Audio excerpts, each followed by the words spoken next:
80वें स्वतंत्रता दिवस के अवसर पर विद्यालय के शुभचिंतक गण हमारे क्षेत्र से हमारे अनुरोध पर यहाँ पहुँचे। सभी महानुभाव, इस विद्यालय के प्रधानाचार्य, अध्यापक गण, अध्यापिकाएं, कर्मचारी एवं सभी छात्र एवं छात्राएं, प्रत्येक वर्ष 15 अगस्त स्वतंत्रता दिवस के रूप में पूरे देश, भारत में ही नहीं बल्कि पूरी दुनिया में जहां भारतीय रहते हैं, स्वतंत्रता दिवस के रूप में इस 15 अगस्त को मनाया जाता है। दूसरा राष्ट्रीय पर्व 26 जनवरी 1950 को हमारा संविधान लागू हुआ था और तभी से गणतंत्र दिवस के रूप में हम 26 जनवरी के दिन उस गणतंत्र दिवस के रूप में उस दिवस को मनाते आ रहे हैं। इस दिन वास्तव में जहां हम उन शहीदों, उन महापुरुषों, उन स्वतंत्रता सेनानियों, उन देश के लिए अपना सब कुछ सर्वस्व न्यौछावर करने वाले देशभक्तों को याद करते हैं, वहीं हम स्वतंत्रता के बाद हमने क्या खोया, क्या पाया, कितना विकास किया, क्या क्या गलतियां की, वो सब हम स्मरण करते हैं और अपने अपने अनुसार उन विषयों पर प्रकाश डालते हैं। हमें निश्चित रूप से स्वतंत्रता दिवस पर ही नहीं बल्कि प्रत्येक दिवस में इस बात पर विचार करना चाहिए कि इस देश को स्वतंत्र कराने में कितना बलिदान, कितना त्याग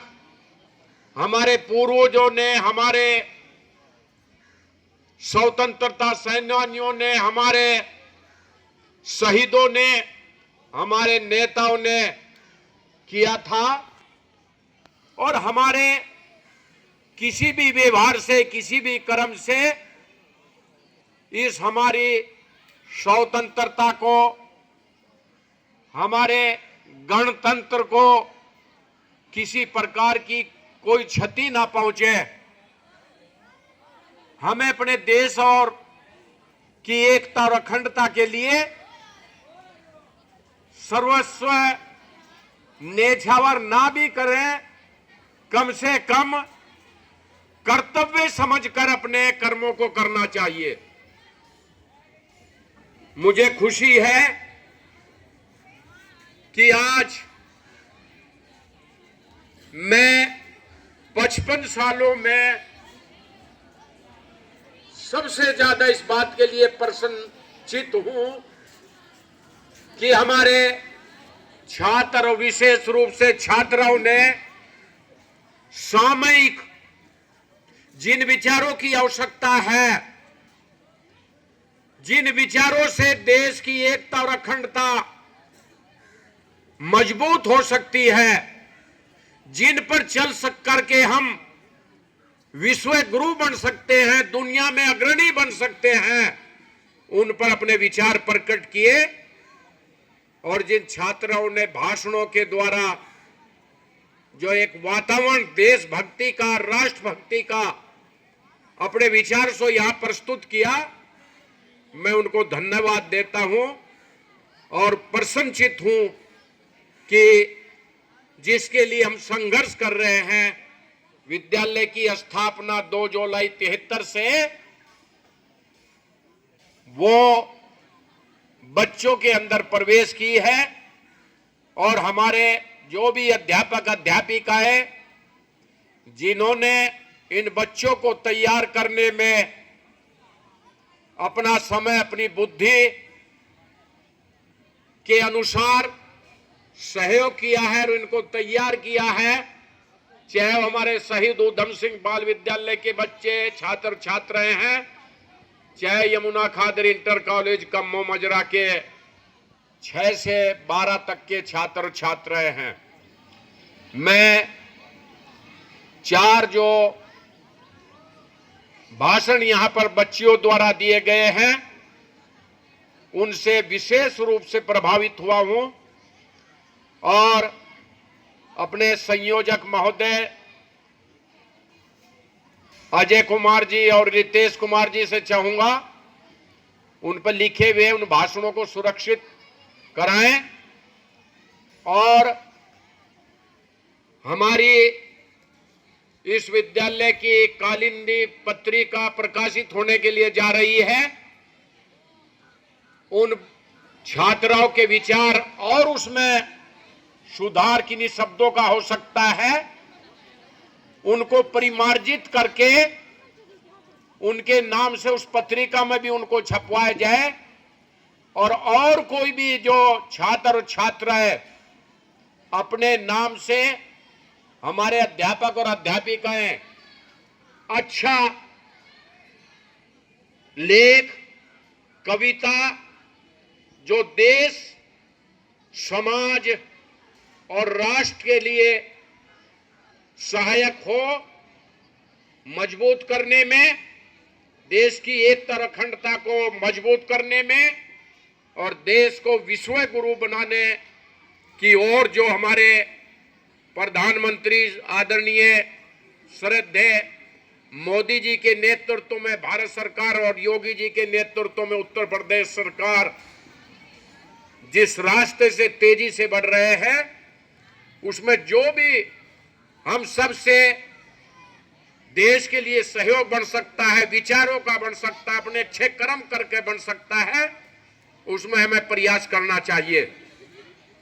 देवपाल जी ने जो भ्रष्टाचार आरटीओ से संबंधित उदाहरण देकर के बताया है, ये तो हाई कोर्ट के जज जिनका 6 महीने से भी ज्यादा समय से प्रकरण चल रहा है, जिनके घर पर बोरियों में जले हुए नोट मिले थे और वो उनका आज तक प्रयास नहीं किया गया और न खोज की गई और न हुई कि कहां से वो नोट आए, किस मुकदमे के लिए आए, किस लिए दिए गए। मैं इसके बारे में सिर्फ इतना ही कहना चाहता हूं कि छोटे बच्चे से लेकर और बड़े तक जिसको धर्म, नैतिकता और आध्यात्मिकता की शिक्षा नहीं है वो मनुष्य नहीं है, न मनुष्य बन सकता है। वो तो केवल प्रशासनिक पद प्राप्त करके धन कमाने की मशीन तो बन सकता है और उसी मशीन के कारण हमारे देश के बच्चे हर क्षेत्र के वैज्ञानिक, डॉक्टर, इंजीनियर, प्रोफेसर दूसरे देशों में जा रहे हैं और कह रहे हैं यहां पर वेतन कम है। उन्हें ये मालूम नहीं है ये जीवन कितना है कितना नहीं है, ये अवसर दिया है, जीवन का क्या लक्ष्य है, हम मनुष्य यहां पैदा हुए, हमारा जीवन का क्या लक्ष्य है, धर्म, अर्थ, काम और मोक्ष, ये जीवन का उद्देश्य है। विस्तार से समय लंबा हो जाएगा। वो तो इसके पास भी नहीं फटक रहे हैं, वो तो सब कोशिश कर रहे हैं कि किसी तरह अधिक से अधिक धन इकट्ठा किया जाए। जो बड़े बड़े देश में अडानी, अंबानी जैसे हैं, उनको मेरा अपना विचार ये अफसोस होगा कि रे दुनिया में पहला नंबर नहीं तुम्हारा, तुम तो 5वें 6ठे पर रह गए। क्योंकि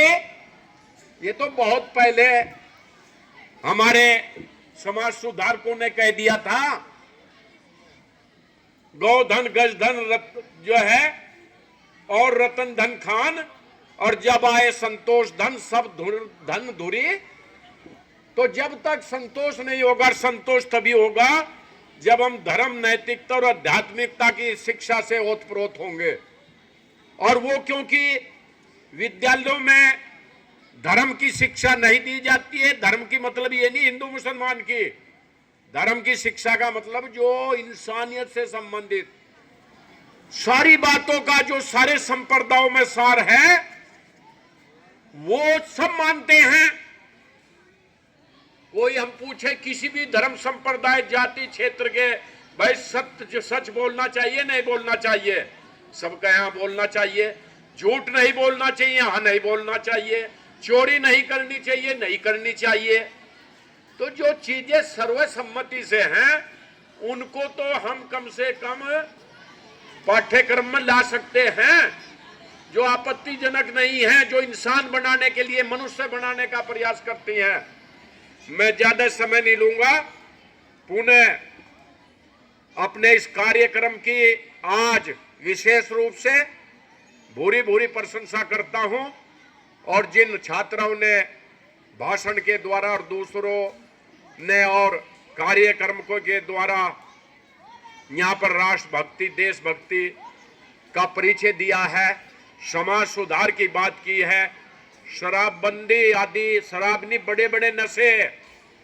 जिन्होंने घर बर्बाद नहीं कर दिए, जमीना भी चाट गई जिस पर 100-100, 200-200 बीघे थी, वो सारे इलाके में फैल रहा है। शराब तो बहुत छोटी चीज रहेगी, 100 में से 1% समझ लो, नहीं तो चरस, गांजा और क्या है वो, स्मैक तो सबकी मां बन गई, और वो फैल रही है नीचे से ऊपर तक, हर घर में, पता भी नहीं लगता। उससे बचने की बात है, और ध्यान अपने आप तो बचना ही है, प्रयास करना है। आपके परिवार में कोई भाई, कोई भतीजा, बाप, चाचा, ताऊ आदि जो है उसके टच में ना हो, और जिस निर्भीकता के साथ, जो अनुशासन के साथ हमारे बच्चे आगे बढ़ रहे हैं, हमारी छात्राएं बढ़ रही हैं, अगर घर में कोई बुराई आदि देखें तो उसको रोकने के लिए भी आगे बढ़ने का जो है कदम उठाएं, और निडरता, निर्भीकता के साथ उसका विरोध करें। उसके लिए भले ही महसूस देगा कि कष्ट हमें हो रहा है, हमारे रिश्तेदार खिलाफ हो रहा है। इसको मैं बार बार कहता हूं, आपके घर शराब पीने के लिए कोई आए, पिला देते हैं, और जब वो क्या नाम रिश्ता लेकर आवे, जब तो बोतल और अंगूठी सबसे पहले प्रस्तुत हो जो है। मैं अपनी बच्चियों को और बच्चों को ये कहना चाहता हूं, कोई भी मेहमान, तुम्हारा मामा हो, तुम्हारा जो है कोई बड़ी बहन का पति हो, जिसे बहनोई कहते हैं, इनकार कर दो अपनी माँ और बाप को जो है कि मैं शराब पीए को रोटी नहीं खिलाऊंगी, पानी नहीं दूंगी, मैं जो है, मेरे से कुछ भी सेवा कराओ आप, लेकिन अगर कोई शराब किया मेहमान हो, घर का हो, तो मैं रोटी नहीं दूंगी। विरोध करके देखिए, सुधार होगा और एक क्रांति आएगी, और तुम्हारे में से किसी न किसी का नाम जो है जिला और प्रदेश स्तर पर जो है चयनित होगा, और पुरस्कार आदि से प्रेरणा मिलेगी। मैं कोई बच्चा या बच्ची बिना प्रसाद के नहीं जाएगी। सबसे पहले हमारे छोटे बच्चे तो जा लिए, उनको दे दिया सबको, उसके बाद हमारी छात्राएं जाएंगे, ज्यों के त्यों बैठे रहेंगे छात्र, और जब छात्राएं निकल जाएंगी तब छात्र जाएंगे। मैं पुनः इस 80वें स्वतंत्रता दिवस की आप सबको बधाई देता हूं, और पुनः उन छात्रों को जिन्होंने अपने विचारों द्वारा, कवि और भाषण के द्वारा अच्छा प्रदर्शन किया है, और उन अध्यापक अध्यापिकाओं को जिन्होंने इन हमारे बच्चों को तैयार किया है, बधाई देता हूं, धन्यवाद देता हूं। और अपने सभी साथियों को जो मात्र एक व्हाट्सएप पर, फोन पर अपना समय छोड़कर, क्योंकि आज तो सारे गांव में मनाया जाता है, कोई गांव ऐसा नहीं, हर एक गांव में प्राइमरी स्कूल है, जूनियर हाई स्कूल है, और भी स्कूल खुल गए हैं, तो सब वहां, और उसके बावजूद भी हमारे निवेदन पर जो है चले आते हैं। मैं उनका विशेष रूप से आभारी हूं और हृदय से आभारी हूं, धन्यवाद देता हूं। धन्यवाद। जय हिंद।